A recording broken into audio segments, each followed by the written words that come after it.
Good morning, students. Today we will do the chemical formula of an ionic compound. Last topic में हमने किया था, last lecture में molecular compounds के बारे में। तो मॉलिक्यूलर कंपाउंड की किस तरह से केमिकल फार्मूला लिखते हैं, उसमें हमने 3 स्टेप्स वाला फार्मूला लिखा था। इसमें भी कुछ इसी तरह से है।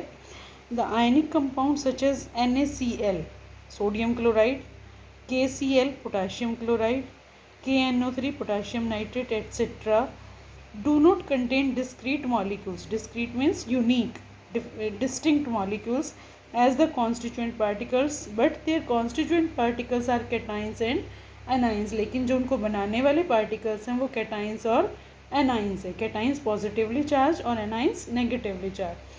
For example, sodium chloride, the constituent ions are sodium and chloride ion. ठीक है, तो हमें किसी आयनिक कंपाउंड का केमिकल फार्मूला लिखना है तो हमें उसके लिए ये स्टेप्स फॉलो करने पड़ेगी। सबसे पहले हमें उसके सिंबल्स लिखने हैं। ठीक है, केमिकल फार्मूला जो है उसका सिंबल्स लिखना है और उसके ऊपर कितना चार्ज है वो लिखना है। सेकंड में हमने ये लिखना है कि अगर कंपाउंड के अंदर ज़्यादा एटम्स हैं, पॉली एटॉमिक आयंस हैं, फॉस्फेट आयंस है, then enclose the chemical formula of ion with small brackets and show the charge on it. अगर उसके ऊपर 2 तरह से ज़्यादा चार्जेस हैं तो उस तरह उसके ऊपर हमने ब्रैकेट लगा के फिर हमने उसके अंदर लिखना है।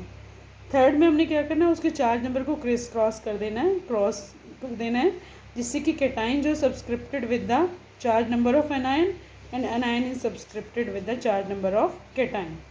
If any subscript is 1 it is not written in the final formula. अगर 1 है तो उसको हम नहीं लिखते। तो हम इसको एक बेस्ट एग्जाम्पल जो है सोडियम नाइट्रेट के साथ करेंगे। जैसे सोडियम नाइट्रेट का हम देखेंगे केमिकल फार्मूला कैसे बनेगा।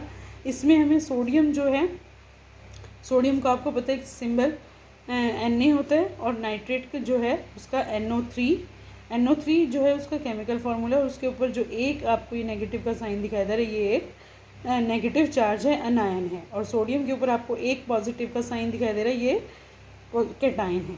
ठीक है, फर्स्ट स्टेप में हम इनके सिंबल्स लिख लेंगे कैटाइन और अनायन के साइड बाय साइड। सोडियम का हमने इधर लिख लिया, नाइट्रेट का हमने इधर लिख लिया। ठीक है, sodium 1 plus, nitrate NO3 1 minus. Second step में हम क्या करेंगे, the अनायन NO3 is poly atomic अनायन। Poly atomic means इसमें NO3 ये 3 जो है नीचे आ रहा है, जो कि हमें ये बता रहा है कि ऑक्सीजन के 3 एटम्स हैं और चार्ज जो है 1 है।